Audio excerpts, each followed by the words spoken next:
All right, so it all wraps up tonight. Now, I know John Kincaid was talking about these teams are at a massive disadvantage. You know, I don't really agree with that. But Notre Dame had a short week, right? And they still beat Penn State. I know it's college, pro. What's the difference? These guys play on Sunday, then they play on Thursday, they play on Saturday, they play on Sunday. They get paid millions. I don't want to hear it. I mean, honestly. And listen, here's another thing. Oh, boy, what a brutal flight it'll be for the Rams to go 45 minutes to Los Angeles. I mean, honestly, Minnesota's the one that has to worry. They got to fly 3.5 hours. The Rams flying 40 minutes. They go up, they go down. Stop. See, the funny part is it's an easy thing, and it's not just John. It's an easy thing for everybody to kind of point at and be like, oh, how could they make a team do this? Do you hear anybody saying how Washington's playing a day? Washington played last night. They're playing Saturday. It's the same amount of days that the loser of this game is going to have now. Detroit's been sitting around, so I guess that's why it doesn't matter. These teams play. It's a week. It is what it is. It's a disadvantage both playing Monday night. They got to go to Philly no matter what on Sunday. That's how it goes. No matter That's what. the schedule, and we could find teams. The Rams played in this game. They've been doing this Monday night playoff game. I think this is the third or fourth year that they've been doing it. The first year they did it, the Rams played on Monday night against Arizona. They won the Super Bowl. They went on the road to Tampa that Sunday after, and they ended up winning the Super Bowl that year. So it's all an easy excuse to have if you lose. See, that's what it is. It's a nice, easy excuse that you can have. Well, tonight is the final game of Wildcard weekend, and it was supposed to take place in Los Angeles. Now it's taking place in Glendale, Arizona, because of the obviously awful situation that's going on in the Los Angeles area. That means not a normal week for Sean McVay and his football team, but he believes that they can handle it. I do believe that in spite of, how unfortunate a lot of these different things are, this group is built to be able to handle different forms of adversity and overcome, which they've done, and we're looking forward to doing that this week.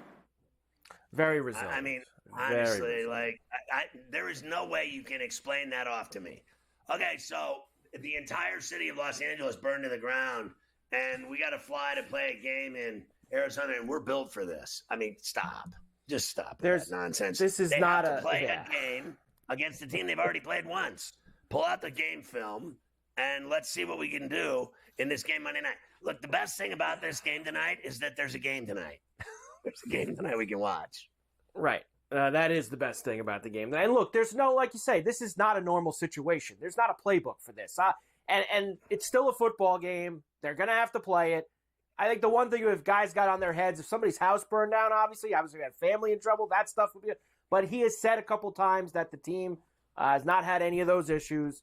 It's just like they're going on the road to play a football game at this point. That's really what it boils down to. Now, on the other side, the Vikings, 14 wins this year, and still, of course, have to go on the road. Justin Jefferson, we know he's one of the best in the business, but you got to translate that to the postseason as well. He's 0 for 1. Remember, they lost that game to the Giants a couple years ago. Another chance for Jefferson to shine on a big stage. Yeah, it's definitely important to have those moments. It's win or go home. It's you have those moments or you miss those moments, and you wish you had those moments after the season. So you definitely don't want to have those type of conversations. And this is the second time, me being in the playoffs. So and even the last time we only had one game in the playoffs and we lost. So it's definitely those type of games, and even last game was felt that type of vibe. That playoff atmosphere, being in that stadium. Just the tension on the game. Definitely was a playoff atmosphere game. So just carrying on into now going into another atmosphere where we're not at home, and it's a win or go home situation. So everybody got to come to play.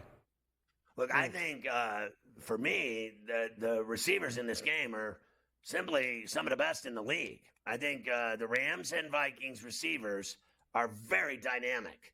And who's going to make more plays tonight passing the ball? Because Darnold throws better over 20 yards than almost anyone in the league. And I think that Stafford is a dangerous customer. He's already got a ring.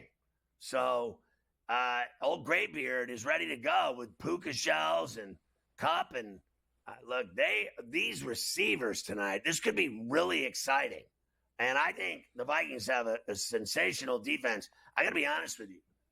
When Brian Flores was with the Steelers as an assistant, he's one of the best coaches in the league.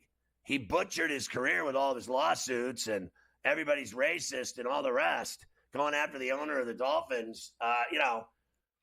Let's face facts. He hurt his own track.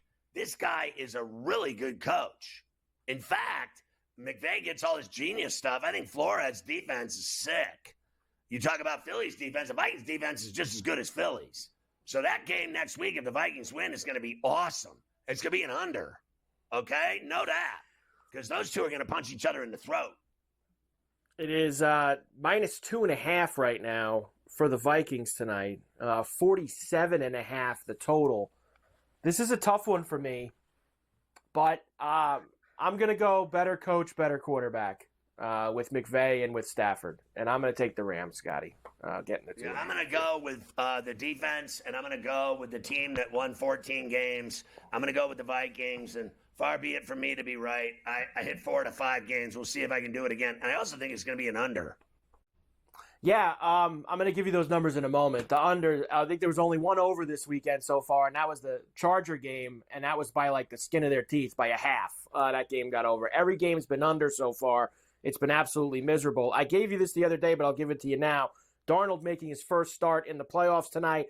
Quarterback's first start versus quarterbacks with experience, 20, 38, and 1, 34% against the spread. Now, that was split yesterday. Remember, I gave you all 3 the other day. Daniels won, Knicks lost. So they split in the same stat that you have here. So you get Darnold tonight in that spot. I've got tutties and player props as well when we come back. This guy, they got their ass smoked by the Lions. How do they come off of that game is a concern for me, and especially Sam Darnold.